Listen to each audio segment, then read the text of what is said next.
I am Derek Orth. I'm a fourth-generation dairy farmer, and this is the Prairie Farm Podcast. I'm Mark Kenyon. I'm Dr. Julie Meechin. I'm Steve Hansen. I'm Jill Bebout. Chad Gravy. My name is Jeremy French. I'm Laura Walter. Carol Hawksbergen, owner of Hoxie Native Seeds, and this is the Prairie Farm Podcast. This is Hal Herring, Backcountry Hunters and Anglers Podcast. Skip Sly, Iowa Whitetail. Valerie Van Coten, State Historical Society of Iowa. Dr. Matt Helmer at Iowa State University. My name is Kyle Laubarger with the Native Habitat Project. I'm Judd McCullum. I appeared out of the wilderness, and this is the Prairie Farm Podcast. Welcome to the Prairie Farm Podcast. A lot of companies talk about conservation, but I want to tell you about a company that actually puts their money where their mouth is.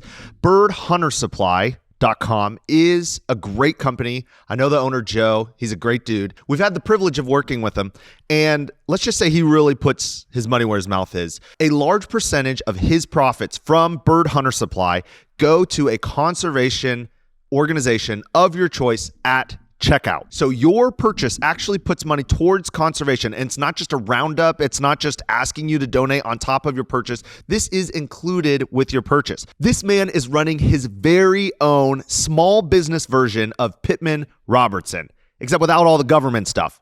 I'm a big fan of that. So whether you're buying hunting apparel, decoys, dog training gear, you are actually going to be giving back to conservation. That is my friend Joe at birdhuntersupply.com. We love that company. We love what they have going on. Oh, and they do a really great job with their website. Makes it very easy. birdhuntersupply.com. Your neighbor got shot by a deer hunter. Yep. In his car. No, not in his car. Not in his car. He actually lives in Indiana now. Had come home to the family farm, hunting on his parents' land.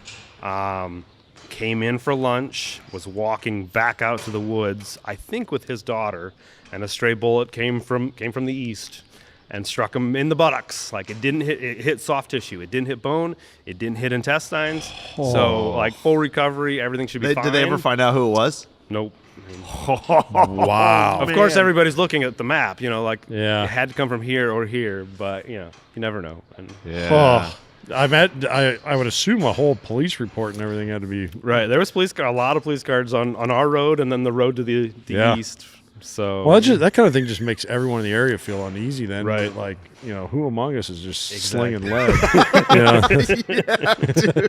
Yeah. And then so there's somebody that like puts everything on the scanner onto Facebook. So there's so much speculation that goes on because it's fantastic because you hear sirens and you think, I better check Facebook. And, it's always there. That's so what true. Facebook is made for. That's the kind of stuff I love. Well, not just that. That's what rural Facebook is made for. Do all the Rants and Raves pages for every small town now. Yes. Those are like, it's like anybody who's a leader in that town is like, yeah, that's the most embarrassing part of our town. But it's like, I scroll on those. I get some sick enjoyment knowing that as screwed up as I am, I'm not as screwed up as that lady. You got that right. Oh, man. That's funny. Well, we really, really appreciate you hanging out with us on the pod. And if anybody's watching on YouTube, you'll see there are cows behind us. You can probably hear them a little bit in the background from our mics. Yeah, if you're just on the audio experience of a podcast, first of all, congratulations. That's what podcasts are meant for. They're meant to be listened to and not watched. I do not understand this new era of podcasts where people are like, oh yeah, I watched that podcast. It's like the beauty of a podcast is being able to get stuff done while you're listening. I have a friend that they do a podcast and they were going over their analytics to present it to sponsors, and they found that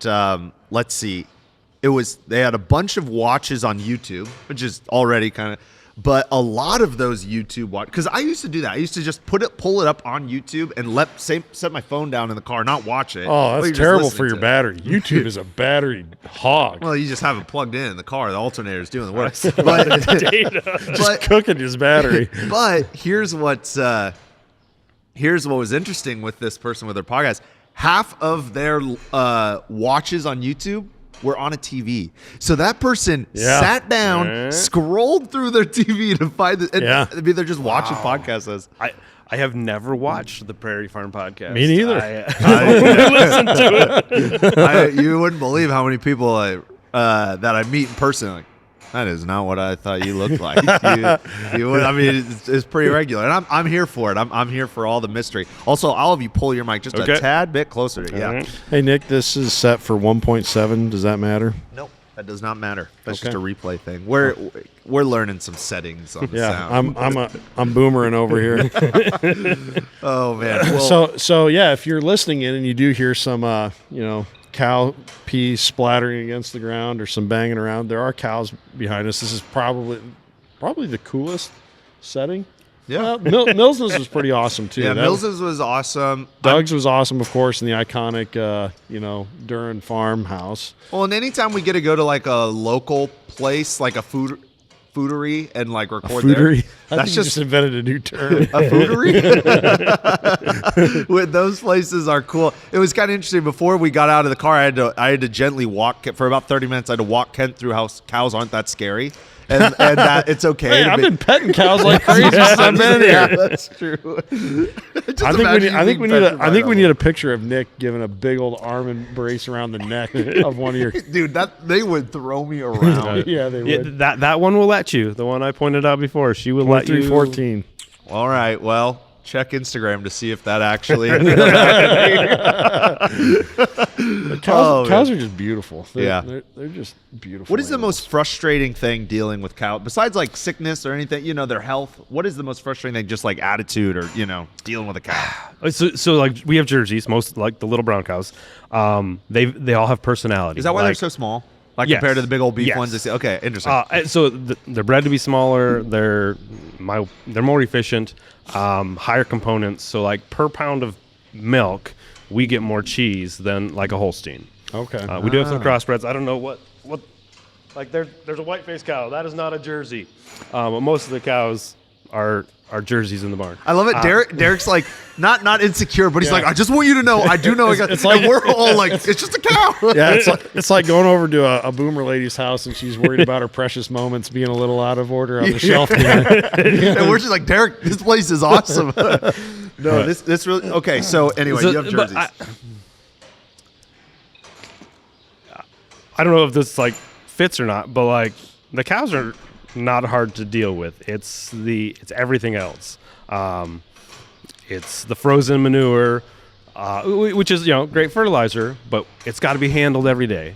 The milking twice a day is a lot, and then like I can deal with cows day in and day out. Dealing with employees and people day in and out is a huge frustration. Sure. More and more people are going to robots. We built this barn. Okay, this barn was built in 2008, so 17 years ago. That's just a very small amount of time ago. Yeah. Like if you graduated in 2008, you're very young still. You guys are young.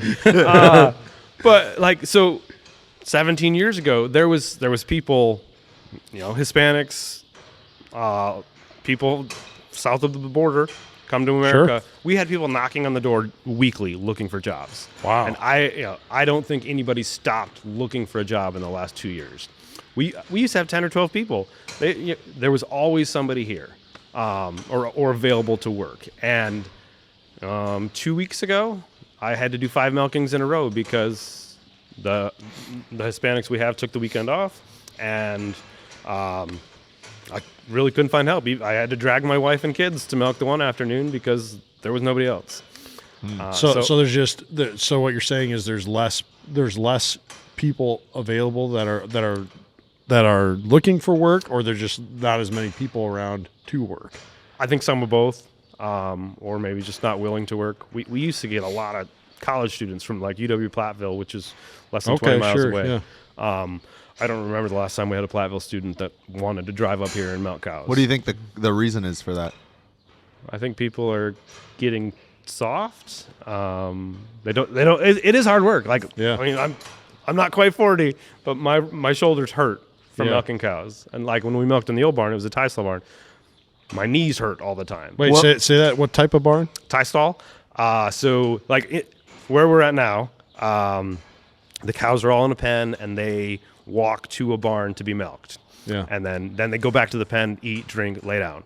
In a tie stall barn, the cows are tied into a stall and you carry the milker to her. And she, like most of the time, unless it was like winter, the cows would come in, we'd tie them all up, we'd feed them, we'd milk them, and we'd put them back out on the pasture. Mm-hmm. In the wintertime, they would stay locked in 20 hours a day sometimes.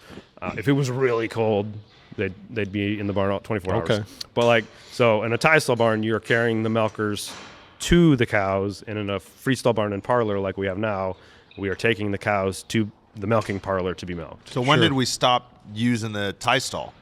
Here, 2008. Okay. Just a very short time ago. Would you guys still survive? Would you financially be able to make it with a tie stall version of the operation?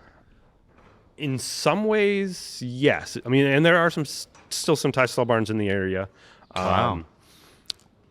Like comparing 2008 to 2026, we were paying our employees $8 to $10 an hour, and now it's like 14 to 17. So if we hadn't expanded and hadn't grown to where we needed to hire labor, That's starting labor cost. right? There could be some things that would make it easier if we hadn't gone to the freestyle barn. Okay. Why do farm operations, including yours, this is not an accusation, this is just industry standard, and I believe produce, operations are this way as well.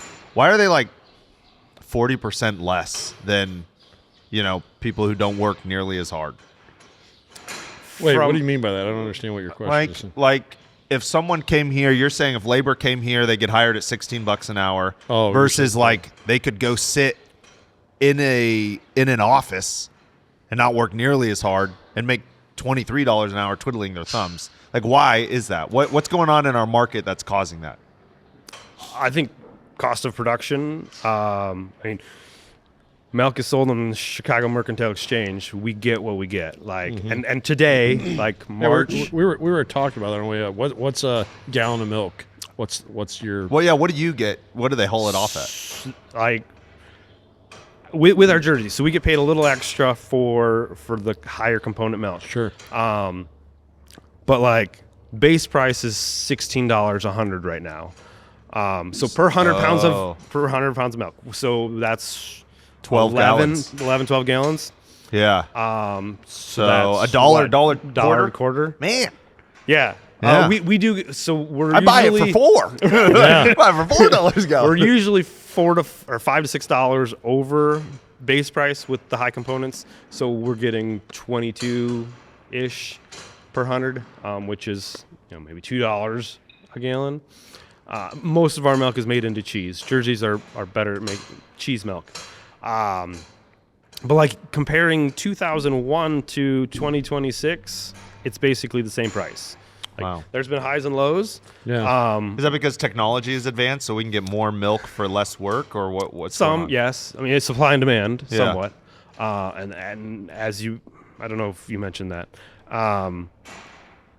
like cow herds have gotten bigger. In the last 100, just because of consolidation. Primarily. Like, are there more cows? No. Okay. Maybe like 200,000 more, but like from 1950 through today, it's been right around 9 million cows. But in 1950 compared to today, there's 99% less dairy farms. There used to be like we got to talk about 30 that million, and now 30,000. So, I mean, the same thing has happened down by us in corn and bean country and hog country. And most other kind of farming in the U.S. Yeah, just this, and it's really been in our lifetime where we've seen the biggest, probably the biggest jump, right, in consolidation. It was happening before we were born, right. but I mean, there were still, like the road I live on, there's not a single owner-operator farmer on that road. Wow. In fact, I'm working on getting some production going on my grandpa's farm, so technically I'm renting those acres from my grandpa. That'll be the closest there is to an owner operator. Wow. And I mean, there's how many miles of road? Yeah, like Probably 7 miles. Yeah. Is it all investor ground? Some of it is that, but a lot of it's just cash rented, or they someone who lives several miles away bought that that 200 or that 80 or whatever, and And so, actually, no. You know what? My one neighbor is they are working on. They've been raising some alfalfa and stuff. So I guess there'd be them. But the point being that if you went back 30 years ago, there'd probably be like 5, 6 farmers. Right. So I mean, it's been that much of a decline in just 30 years. I don't think it's just agriculture either. It's the gas stations. We only have 2 options now, and there used to be 10. I don't know. Yeah. You know, it's interesting in American history. People they've complained about consolidation, and it's probably true, probably worth complaining about. There's definitely some negatives that go with it. Only negatives, but it's not. It's not innate to settlers from the U.S. and the style. What it is just mankind consolidates power everywhere across the globe, and one form of power is economic power. Another form of power is land resources, right? And so we consolidate it, and it doesn't get unconsolidated. Right.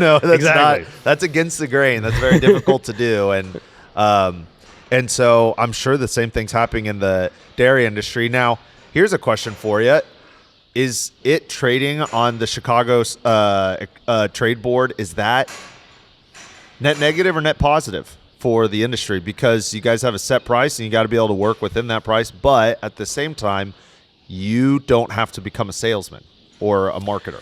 Right. Yeah. We get paid. The truck comes every day. The truck leaves every day. We get a check twice a month. It is very simple in that regards. And we've talked about or looked into what would it take to direct market milk. And I talked to a guy from Arizona, and he's like, don't do it unless you're within 50 miles of 5 million cow or 5 million people. And I was like, that's a weird. So I counted, how many people are in Southwest Wisconsin and the closest 6 counties plus Dubuque, Iowa, and it's still only like 200,000 people. I was like, really? Or maybe.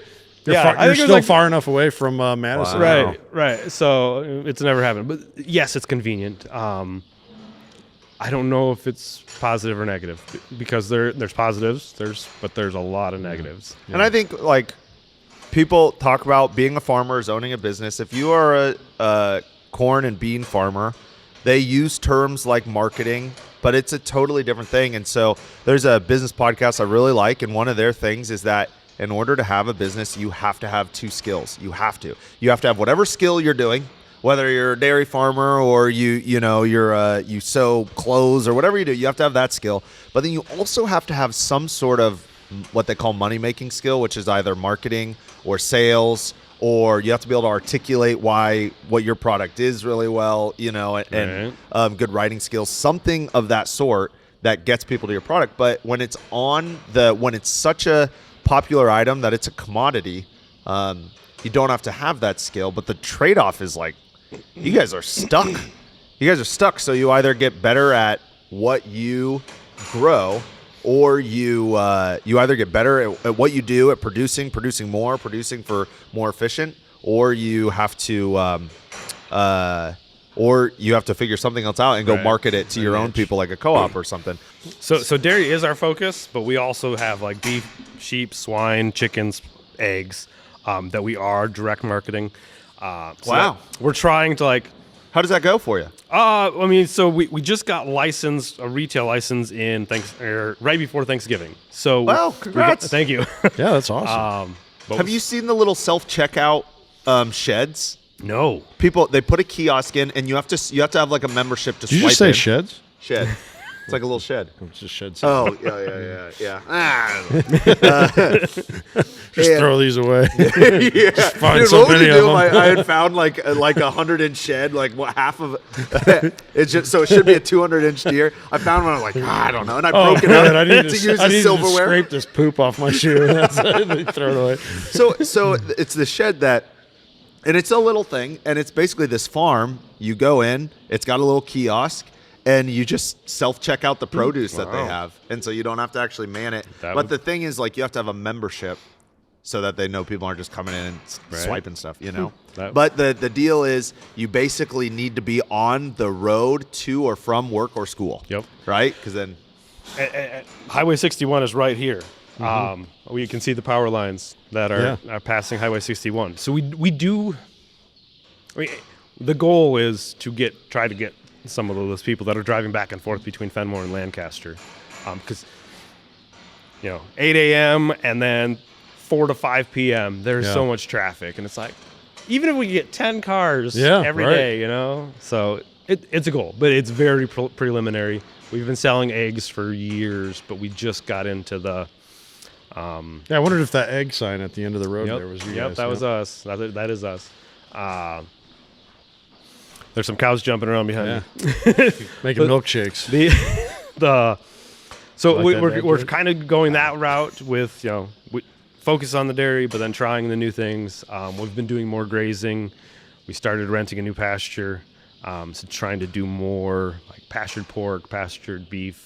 Oh, yeah. Have you messed with native pasture stuff at all? I've done a lot of research. I wouldn't say a lot. Let us show you a pamphlet here, Derek. No, I'm curious because there's not that many people that have. So if you have, it's probably like, another salesman.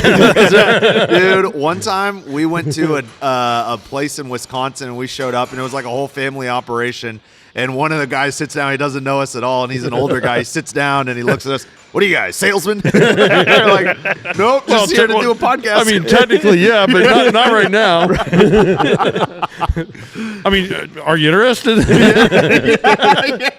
I have been on your website. I have checked out the dairy, dairy native pasture stuff or cow stuff, but. Yeah, so, I mean, the research is like just so limited, and most of it's anecdotal at this point that it's tough. We have 60 acres on the end of the barn that I would love to rotationally graze. I just haven't convinced Dad yet, so we'll see. Yeah, we'd be a bad podcast if we didn't talk. You have to talk about the elephants in the room sometimes, right? And migrant labor right now, the whole migrant thing in our country is being, looked over with a microscope right now. Right. Surely that has to have affected the dairy industry. Absolutely. So, whatever level you're comfortable on or comfortable with, Nick, don't turn anything explosive into a reel for Derek. Oh boy! But it's such a huge thing in our country right now, and we wouldn't be doing our job if we didn't talk about it, because I'm sure our listeners are wondering about it, and I'm wondering about it. How has that impacted that you've seen the dairy industry? I mean, right, wrong, or indifferent. We're not, trying to, can you put this spin on it for us, please, Derek? Not any of that, just objectively. What's going on? A lot of things are going on. I think a lot of fear, but I think people don't know what to be afraid of or which part. There's been immigrant labor in the U.S. for years, decades. Oh, yeah. And other countries. My sister lived in Australia for a summer, and there was immigrant labor from China that came to Australia to milk cows and work on farms in Australia. So it's not just an American thing. And the issue, there are laws, regulations in America, like the visa program, H-2A, H-2B, that are all for seasonal labor, produce, vegetables, etc. Yeah. But dairy, cows need to be milked 365 days a year, twice a day. Anyway, so when we built our barn, we didn't have any immigrant labor, and then we had one guy stop. And years ago, people stopped looking for jobs. You have work for me? That we would hear that, I would say, weekly or more. Wow. And there was a guy that stopped. We gave him a chance. We needed somebody. Hispanic. What's the percentage that they do well? That they do well? Yeah, whatever job. Whenever someone gives them a chance.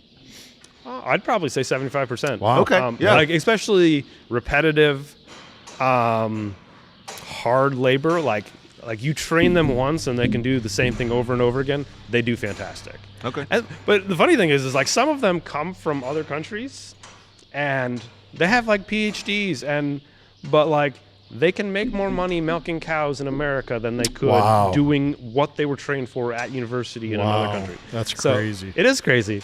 And the funny thing is when you hire one Hispanic, they have friends, they have brothers, they have families, they have ex-husbands, wives, whatever. And as soon as, you need one person, I've got a friend, I've got a brother, I've got a sister. Yeah. And so honestly, we've only hired, I would say, 2 people, and they've brought anybody else we needed. That's actually kind of awesome. Yeah, we need we're always like trying to find high school kids in the summer and Right. stuff. And Same here. Or maybe a college student who's only, they only. And I need swear more that high school kid will never get paid more than they would get paid. I mean, we And pay so well it's compared hard, to. it's very hard to find help for our fields in the summer. We have a high school guy that works for us now, and he had told me he was going to Mississippi for a week or something, and I hope he watches this. But he texted me Sunday afternoon. The next time I can work is February 22nd. I was like, wait, what? That's like 2 weeks away. Yeah. But We're not good workers, us Gen Zers. I'm in that boat. I'm a Gen Zer. But what I think is what a spin that isn't talked about enough is that rural America just doesn't have kids compared to how That's true. Yeah. less houses, less kids. They're just they just aren't as many. That would be the other thing, like number of farmers on your block versus Right. number of kids on your rural Think block. if 5% of kids in a 10,000 acre area, 5% of them are excited about farm work and willing to do it and that kind of stuff. Yep. Which I don't know. That seems kind of a reasonable number. Well, that number is very different for 200 kids living in the area than it is for 40. Yep. Yeah. Right? And have you read the book The Unsettling of America by Wendell Berry? I haven't gotten through the whole thing. I've read like 8 articles that basically just copy and paste the way it did. Like, yeah, this was inspired by Wendell Berry. Yep. And But are you I'm getting embarrassed to say no. are you getting at the brain drain part of that? Where Well, some of it's brain drain. where But, and I mentioned before, like, I was born in Iowa. All of my descendants are from Iowa. None of them live there anymore. Like, the 8 original siblings. Yeah, so how my- the heck did you end up here when you grew up in Iowa? So, On a dairy farm? well, 1 second. So, I understand if you were selling insurance or something. But my grandpa has seven siblings. One of them recently passed away. So the original 8 spent their whole lives in Iowa, but my mom and her cousins, most of them have left Iowa. So you're right about the brain drain. Going back to my family history, I was born in Iowa. We farmed in Waverly, farmed in Gottenburg. My grandpa died in a tractor rollover in 1988. oh man, I'm sorry. To So hear you've that. heard about the drought of 88. Yep, They say yep. the day of his funeral was the first time it rained in 3 months or something. Wow. So like, apparently God needed a sacrifice or something. He took my grandpa. Oh man, that's dark. It's tough, but it's one of those things. Like you always expecting wonder. that. Yeah. And then so we moved back to the home farm, but the city of Waverly was on 3 sides of us, and like the one subdivision, the neighbors would come play golf in the hayfield, and Dad's like, we got to get out of here. So they started looking at farms in Waverly Shell Rock School District. Then it was in Bremer County. Then it was within an hour of family. And after, I think it was 27 farms, Mom and Dad found this one. And we've been Wow. here since 1993. Wow. That's amazing. I mean, the percentage of people that were like, you know what, let's just pick up and move states and start a dairy farm in the 90s. Yeah. That's uncommon. Yeah, But on the flip side, we would not be dairy farming today if we had stayed in Bremer County. Sure. It all kind of transitioned to corn, soybeans, chickens, and hogs. There wasn't the dairy infrastructure. Yeah, when I hear of a guy who does dairy in Iowa, I just instantly think, what infrastructure is there for you anymore? Yep. And I mean, I could call 4 different veterinarians today. Multiple feed companies drive by the farm, so we could, infrastructure. Salesman right? Yes, a salesman who also gives us options. So we can buy products, we can help our sick cows, we can sell our milk to multiple entities, which we wouldn't be able to do in Iowa. Sure. So it's crazy that we moved, but also I don't think we would be dairying if we hadn't moved. That is a really interesting part of your story. I was wondering, there had to be some kind of big event on the way up here, because I knew you had lived in Iowa. Yep. And that was really fascinating. you obviously care quite a bit about conservation, incorporating conservation principles into your operation here. There's a couple great YouTube videos out there, which we should remember to put in the links in the show notes for this. You talked in at least one of the videos at length on what you guys do to help with having as good of water quality as you can have coming out of your farm. Can you just elaborate on that a little bit? All right. I would say some of the conservation things we do. Everything's contour stripped around here. So if most of your listeners are from Iowa and they're used to 80-acre fields, that's not what we have. I think our biggest field is 14 acres. Oh wow! Yeah. But we have lots of 2 and 3 acre farms. But then, so there's contour strips, and then in the low spots in the fields, we have buffer strips or grass waterways. There's a couple terraces around, and then we do a lot of like minimal tillage, or Dad calls it stirring the dirt a little bit. What do you do that for? Just to incorporate the manure. And a little bit weed suppression, but mostly to get the manure into the top layer of the soil. Sure. What do you use, like a turbo tiller or something? Soil finisher. Okay. We've looked at some just other, like a disc. Yeah, a lightly disc. But we're only going down 2 inches maybe. Okay. We're not going in with moldboard plows or deep ripping chisels. Yeah.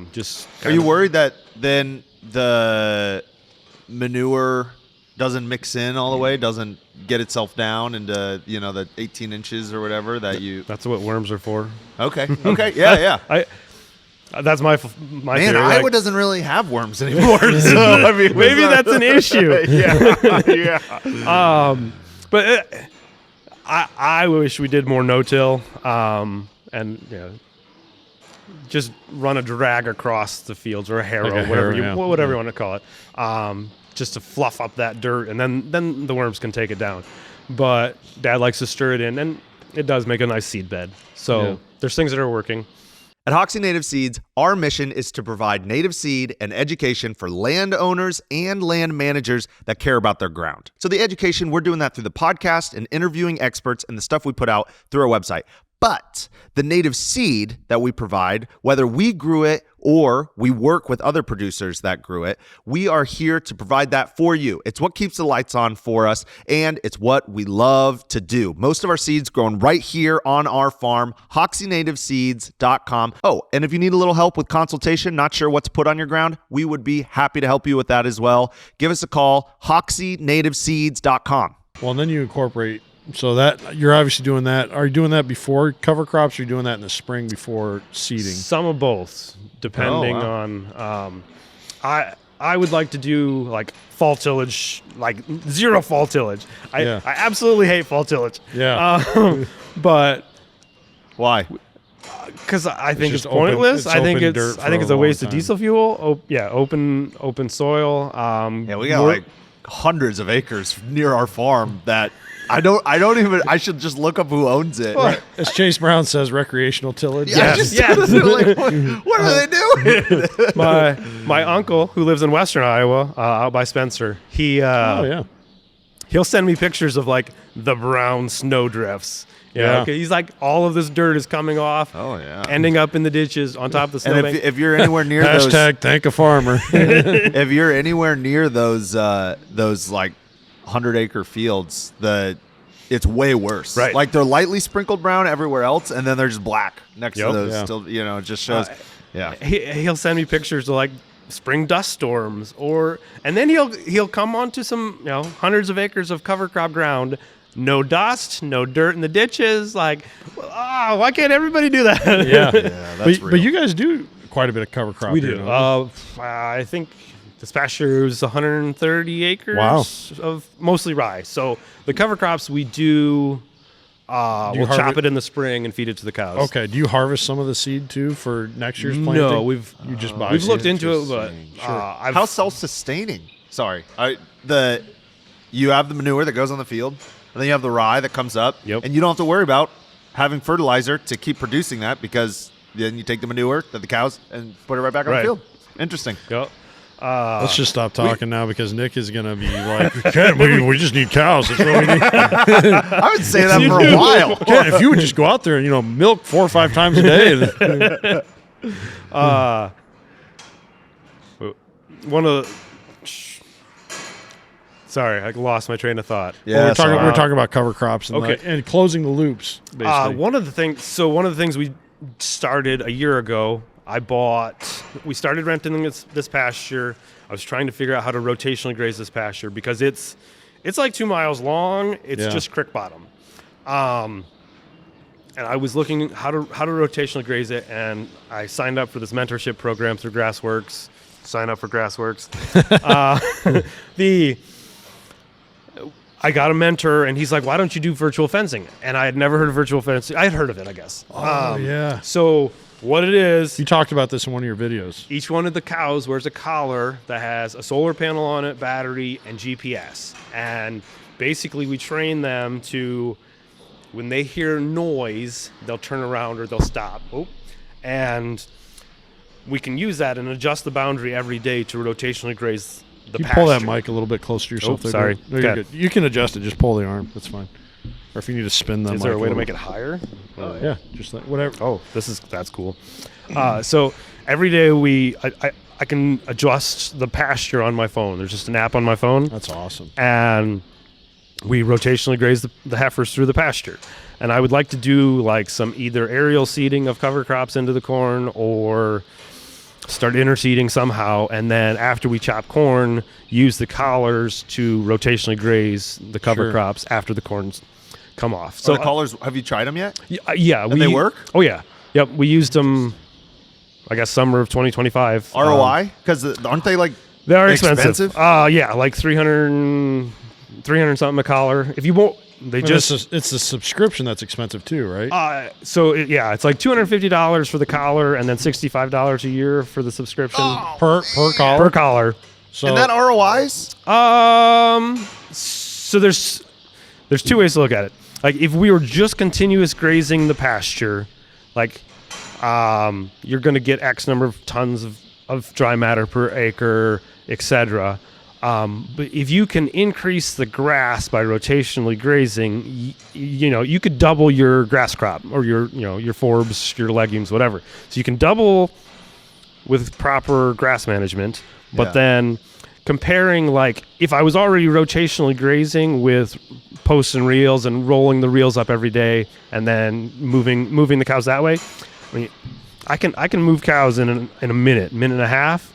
It would take me an hour a day, and I'd have to walk through the creek twice if I wanted.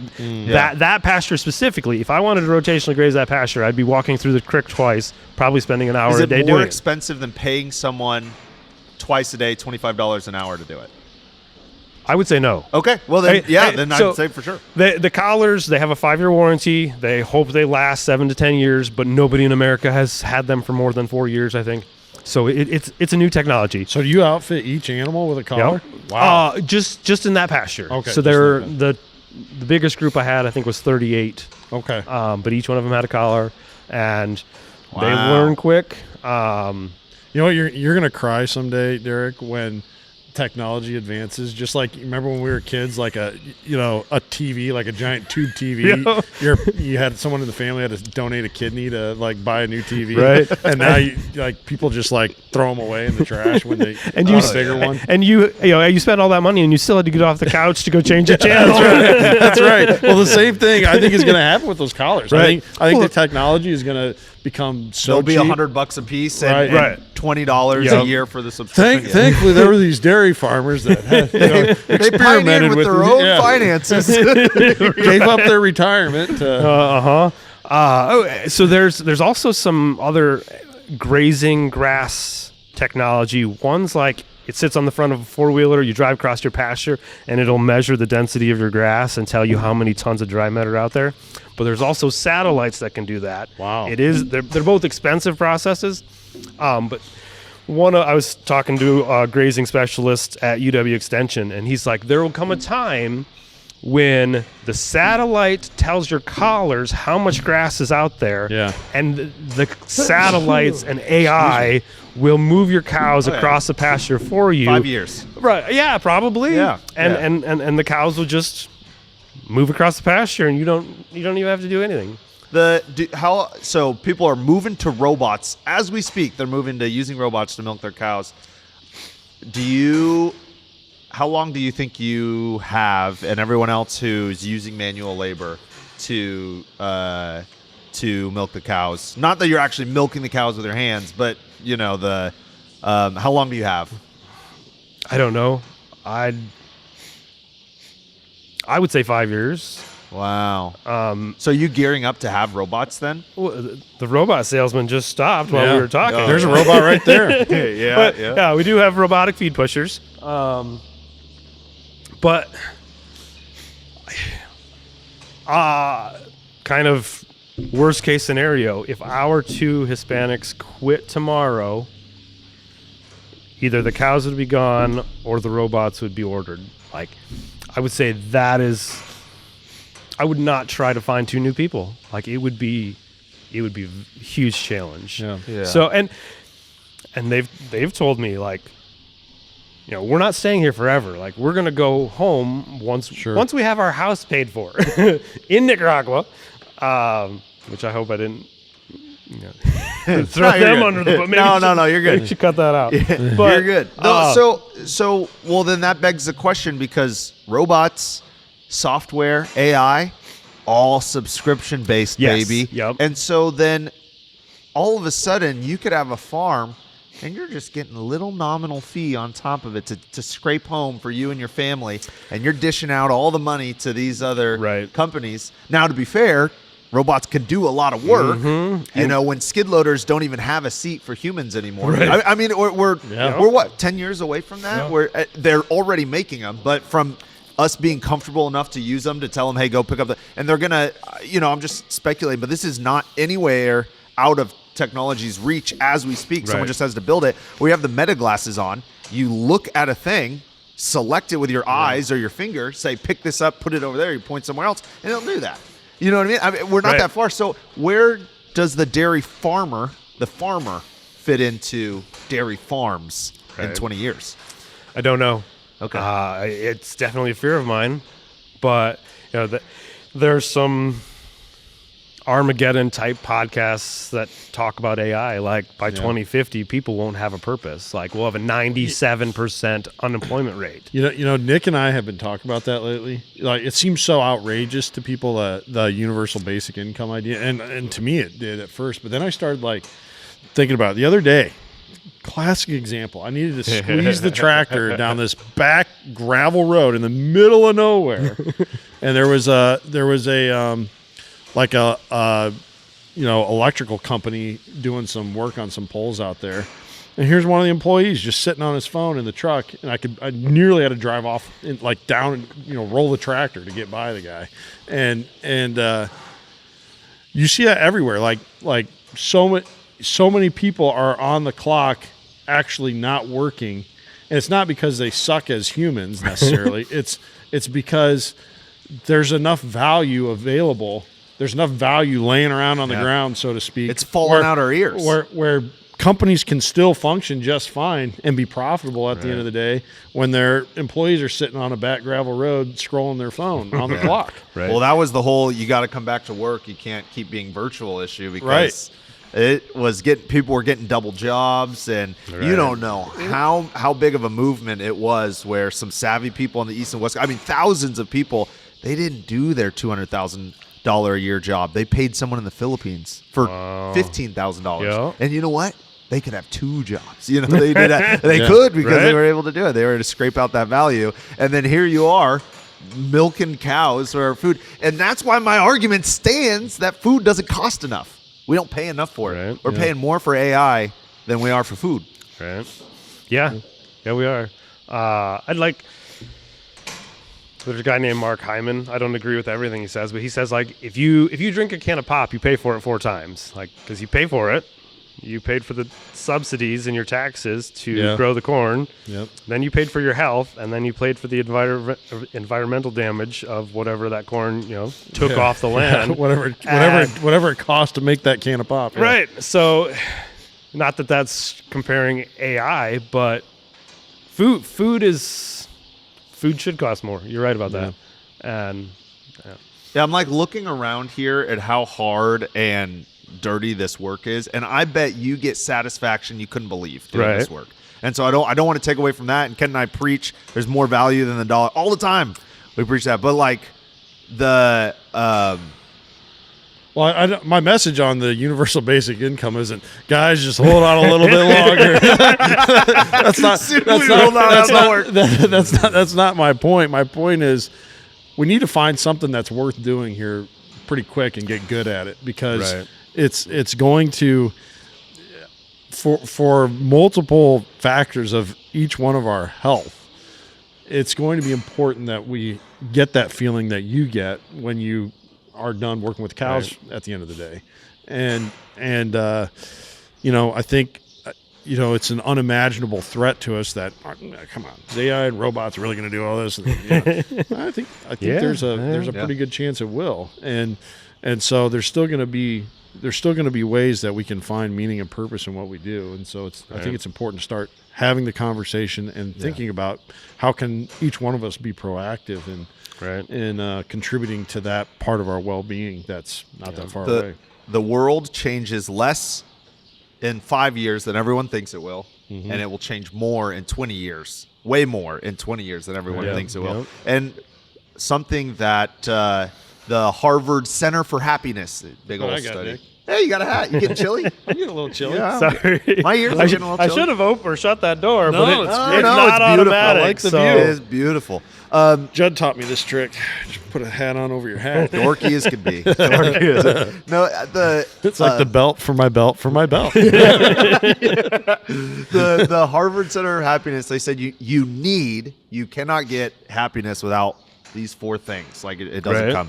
Some sort of faith, your connection with your family, work that serves. Oh no, there was one more. It might have been friends and community. It might have been that. And like the idea is that you got to have something bigger than yourself to believe in, and there's purpose in that. But then work doesn't have to be with your hands, but work that serves other human beings more than just your bank account. If you don't have that, you don't have happiness. You can't have happiness because it's innate to human beings. It's in our biology as deep down as it can be. And, it's interesting. I look at all of this and I look at all the overwhelming amount of work there is to do. And then I'm like, yeah, but I bet they experience happy in a level that most of us humans can't experience. Right. There's a lot of stress. And, just thinking about the debt is crazy. But then, like I mentioned, I had to do 5 milkings in a row and I had to drag my kids along. But I got to drag my kids along to work, Yeah. So milking cows with kids can be a little stressful, but it serves a purpose. Yeah, absolutely. Do you think about the debt every day? Oh yeah. You think there's been a day that you've gone without thinking, even if you're not super stressed, but just thinking about it? Probably not. Okay. And maybe not debt specifically, but money. Yeah. I buy a cup of coffee and it's like, should I really be buying this cup of coffee? Yeah. See, that's so stupid to me that someone like yourself who's providing an incredible fat for mankind that our nutrition is heavily affected by, you're debating back and forth in your mind whether you should buy a cup of coffee maybe the coffee's outrageously priced. Like, man, some people come in our coffee shop and they get the works and it's like $11. and I want to tell them, like, our normal coffee's like $6, right? This is not the normal price. I'm almost like insecure selling it to them. Oh. But that to me is ridiculous. So one of two things: either you're horrible with money, which I don't think is the case, or I just think you're not paid enough. And the sad thing is, as a society, we've just determined what is worth the money, right? And I don't like how far that's been boxed in for you. Now, something I am curious about I have a lot of conversations with bankers about ag. Just because if I ever meet one, I want to pick their brain. I want to see what is the temperature in the room like with farmers right now. It's not good. That Nick is defaulted on all of his credit cards. Actually, no credit cards. No, and I'm going to go on a little tirade. My wife and I started spending. We never paid an ounce of interest on our credit cards. So we were like, the points. We got all the points. We spent over 10% less money no longer having the credit cards when we went to the grocery store. Instead of trying to get all the rewards and stuff? So we were getting 2% but spending over 10% more. Isn't that so stupid? Oh, man. Dude, and they do that. If you think you haven't been trapped by your credit card psychologically, you're fooling yourself because it's ingrained in us. I just know I will never be responsible enough to keep up on that game of rewards and paying off. Because like this card pays. We can put our whole life on here. This card pays 5% out, and then it's not until you're like 8 years in using it, you find out it's only rewards for like Build-A-Bear workshops. Do I still get the bear? Yeah, but they're all expired. Cabela's has been huge from a credit card standpoint. I don't even know if Cabela's even exists, but like my wife would buy things just me too. Yeah. But like we can use the Cabela's points for Christmas, and it's like we could buy Christmas presents and save money. But it is psychological. So the temperature in the room is going up with bankers and farmers, especially if the farmers don't have well paid off, a lot of equity, land, that kind of thing. What is the temperature in the room for dairy farmers? Like, is there a struggle? Do you guys feel like you're at a good place? Not just you personally, but kind of the industry here. I would say industry wide, there's stress, tension. There was a big. So like I would say backing up, like for a while, and maybe it's still true today. Like USDA offered 90% debt to equity ratio loans or guaranteed loans. So we could go to the bank, say, I want $1 million to build a new barn, get a parlor, add a few cows. And you need just $100,000. Yes. And you would need $100,000 equity. Land prices since 1993 have 1,000%? I don't know. So like I think I would say everybody in the industry did this, or maybe not everybody, but a lot of people. Okay, I can what is it when you get the value of your land? Reassess, appraise. Yeah. So we can appraise our farm for 10 times more than it's worth, whatever, or what we paid for it. Yeah. That's equity. We've already got the cows. We've been paying off debt for how many years? We've got that equity. So this is how much we can spend. And then you build the barn to match that. And dairy farmers have done that. Oh, yeah. I mean, we did it. When we went to the bank in 2008, we wanted to milk 120 cows. Like, we had the banker come to the farm. If he had not come that day, where would we be? But we wanted to go from 60 cows to 120 cows. And I remember him sitting at the end of the table. You could have a brand new parlor if you milk 200 cows. I'm, 22 years old. My knee's already hurt. And I can have a brand new parlor just by adding 80 extra cows. And we did it. I mean, wow. It's good decision, bad decision. Horrible. Why? Because we've been in debt ever since. Wow. But then it also opened. Yeah, but that banker made a lot of money. He probably did. And to be fair, I don't think bankers make commission off of loans I have no sold. idea. I think that's kind of industry taboo. I might be wrong on that. I haven't. Yeah. But I do wonder. I mean, maybe he didn't make a commission, but I know that bank made a lot of interest on us. Over he the might have gotten a kept the bonus lights at on end at of the year. bank. Right, exactly. Yeah, he's incentivized, even if it's secondarily to have big loans. Yeah, exactly. Yeah, you're so right. if we had doubled our herd then, and Dad and I still did all of the milking, all of the labor. We had the land base for 120 cows, et cetera, et cetera, et cetera. Now we have they told us 200 initially, and then it was 240. Then it's like, you really should be milking 300 cows with that big a barn. And it's like, no, we built for 200. You told us 200, and that's what we built for. We're right around 240 now, 250. But we ended up renting an extra 100 acres of land, and rent prices aren't cheap. We had to hire lots of people. Dad and I could have done all the labor ourselves, and when you're paying $14 to $17 an hour, you're not just paying that. Then you're paying the taxes and the Social Security income and all of that that goes into unemployment stuff. So, and another thing that's skyrocketed, our insurance since we built this, like the first 3 years were X, but insurance has tripled in the last 15 years. Right. Yeah, it should be a fixed cost. Yeah. So actually when I was getting the cheese curds for you guys, I ran into the insurance agent, and he's like, we should have a meeting next week, and it's like, yeah, okay. but we can't live without it either. Yeah. Yeah. So I feel for you, Derek. So what does it take to succeed in dairy besides 2,000 head of cattle?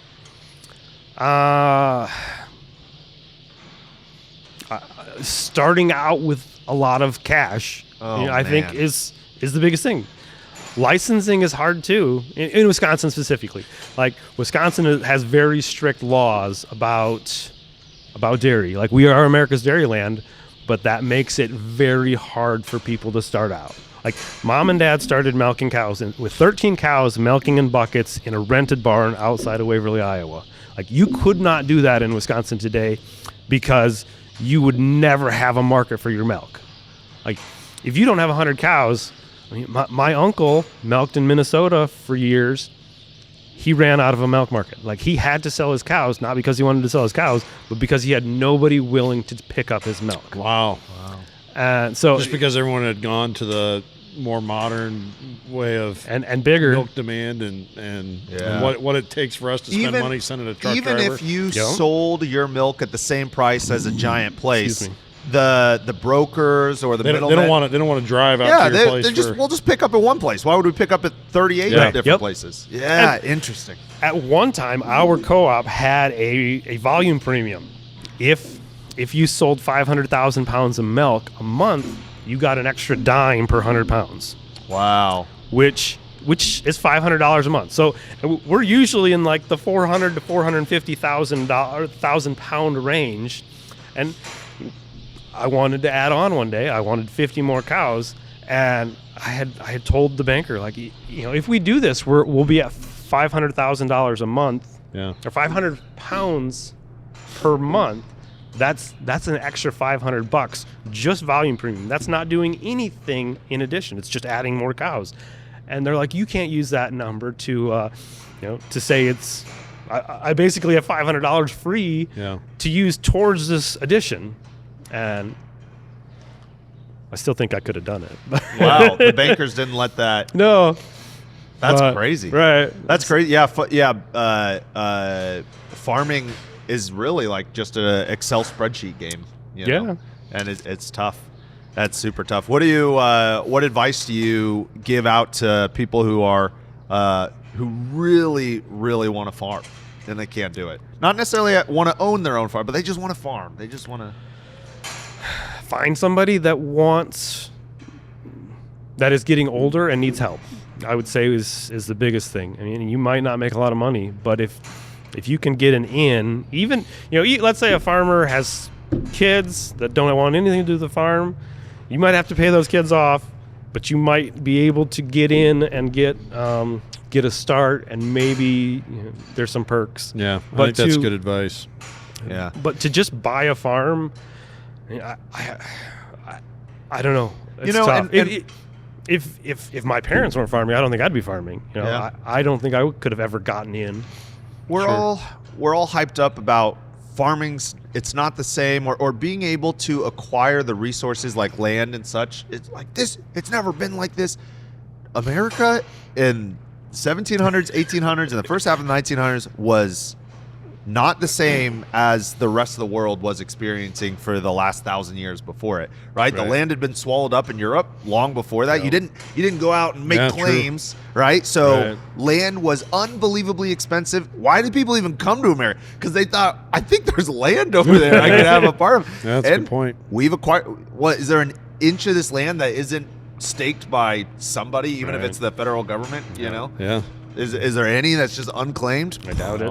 No. And so that's where we're at in American society, and right, wrong, or indifferent, you know, it seems like your next best endeavor is to learn how to farm on the moon. That's where we're headed next, and we're going to go get more land. We're not really going to go to the moon if there's no oil there. So there's a lot of silica. Man. Well, one other thing we need to chat about. You've done a lot on I don't think you necessarily hold a degree in it, but you've done a ton of personal research and learning about nutrition. Okay, yep. And you sent me a paper you wrote about fat. And again, we're similar age, so we remember how the trans fat era. Well, man, you guys don't even know what a little Debbie was. You don't know. You don't know. It ain't what it is today. Let me just tell you that. You don't know. My grandmother used to keep in her ironically in the vegetable drawer in the refrigerator. She'd load that drawer up with those babies, and oh man, little Debbie's used to have to be refrigerated. No, it just made them better for some reason. All right. But go ahead. But when we were growing up, everything was, a big food branding thing was low fat, non-fat, or fat free. All those different. There was another. Oh, light. Remember when everything had light on it? Oh yeah. What that was from Weight Watchers. Was that where was that it came from? I don't know. Weight Watchers was big back then. That was that was healthy choice. I still think you can get sour cream light. It's like the Jenny Craig diet, all those fad diets, the Slim Fast. Yeah. 1-800. Anyways, all that branding was around fat bad, right?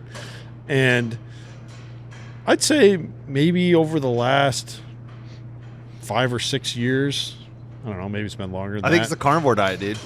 Well, you started hearing people talk about that it. I think that was a big part of it. Right. People have kind of been reevaluating fats, cholesterol, and saying, hold a minute. Right. This is, lipids are one of the building blocks of life, and maybe they aren't all bad. Right. And that's been reevaluated. Can you just talk a little bit about the importance of fats in our diet? Okay. I think so. In like 2014 or 2015, butter was the cover of Time magazine. So I think it's kind of been 10 years that we've maybe I'm just seen. So old that 10 Time years flies, feels like 5 years. Man, if you graduated high school in 2008, you're ancient. That was so long ago. Just shut your mouth right now. But like you said, it's the building blocks. But like cholesterol is a precursor to sex hormones, or every cell in our body has cholesterol in it. So like, why would we consider it bad? And even if we eliminated 100% of the cholesterol that we're eating, our body is still going to make 95% of the cholesterol we need. You cut all of your cholesterol out, you're only going to drop your cholesterol 5% tops, because your body knows it needs it. It's going to make it. Like mental health, our brain is 70% fat. Like without fat, and sometimes. I always wonder. So there's a guy named Ansel Keys that kind of started the low-fat fad. He did a study in the 1950s, and it was called the 7 countries study, but really he had studied 22 countries. And if you look at the graph, like the scatter plots are just everywhere on the graph. And he cherry-picked 7 points, and he said, the lowest the people that eat the least fat live the longest. But it was cherry-picked data. It doesn't matter. I always wonder, like, was he wrong, or was he intentionally trying to ruin our health?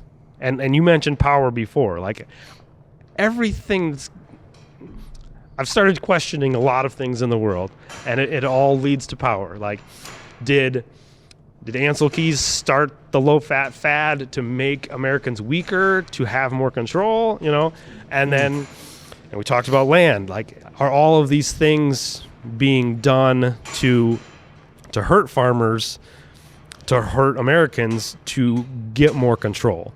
And so I always wonder those things. But so when we bring nutrition, subsidies, government together,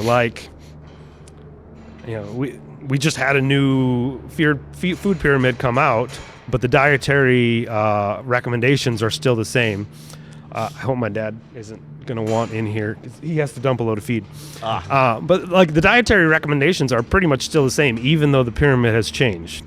But if you look at the My Plate, if you compare how food is recommended on My Plate compared to how food is subsidized or farming is subsidized. Interesting. Why is... They don't line up. No. My Plate says you should eat meat, vegetables, and fruit and have a glass of milk, but the top 4 thing, and I don't know what updated data is, but in 2016, the 4 most subsidized crops were corn, soy, wheat, and sugar, which in my opinion are 4 things you shouldn't put in your body. Yeah. But we're getting corn syrup, we're getting soybean oil. I think I'd argue with you on the wheat, just because they eat a lot of wheat in Europe. I've had a bunch of wheat in Europe and in Asia, and I don't have the reaction to it that I do here. And so I definitely agree with you on the corn and the soy to the extent that we put it in. For sure, the sugar. That's just poison. But I think the wheat, it's how we grow it. I mean, a lot of wheat gets just sprayed with glyphosate right before they harvest it, just to dry it out. What the heck? I read there was somebody arguing on Facebook that doesn't happen, and I was like, what? But then why are they making Roundup Ready wheat? That will never make sense to me.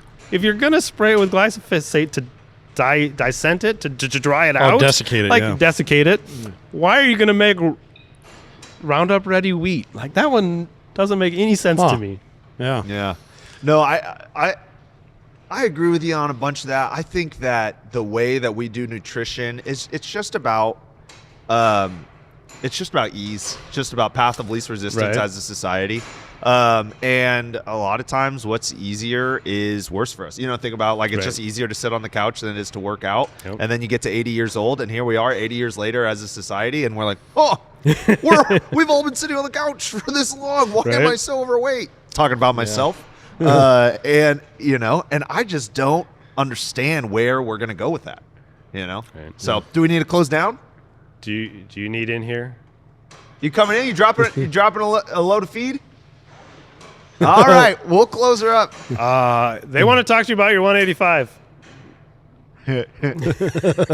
We got one. Ken, or what are we doing with the end of this podcast? How do you want to end it now? Well, I mean, I think it's just always so important to go to the source, right, and see what the different aspects of America's ag land is, what life is like for them. We hear things in the news. You hear new ag policies roll out, subsidies get talked about, and things get summed up and oversimplified, and even Nick and I, I'm sure, are guilty of that many times. But it just is so valuable to come here and just see how there's real people doing real work that's real important. And thank you. And it's just been a delight to talk to you. And I have a little bit of dairy farming in my family background, but I was way back in early to mid 1900s, and it's changed so much since then that I feel like I don't really deserve to care about it beyond I just hope they're doing all right, but I really do feel something for just Dairyland USA and how much it's been affected. We've seen how it's affected corn, bean, and hog production by us, of course, and everything else that went along with those operations back in their heyday. But I do sense that dairies have really suffered especially bad in the recent era of farming, and so I hope that it's a part of our country and a part of our country's agriculture that can get back on its feet and keep thriving for generations to come. And so I guess my last question to you would be, what's it going to take for this farm to continue on past your era? I think direct marketing, I think it's going to be a big thing. Or finding ways to be more efficient. I don't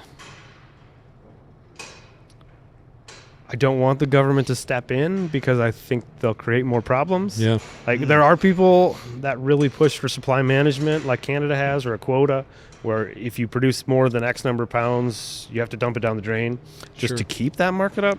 And I don't ever want to get to that. But I agree with that. I really don't know. If I had a crystal ball, I'd ask it because. Well, I think those are some good open-ended, or open-minded ideas, and I think that's really the key. A theme for interviewing so many farmers through the years is just being willing to look into new ideas, explore them. And you guys are clearly doing that with some of the other things you're raising besides dairy, and I think it keeps open minds keep farming going, open minds keep conservation going, and it all happens just one mind at a time.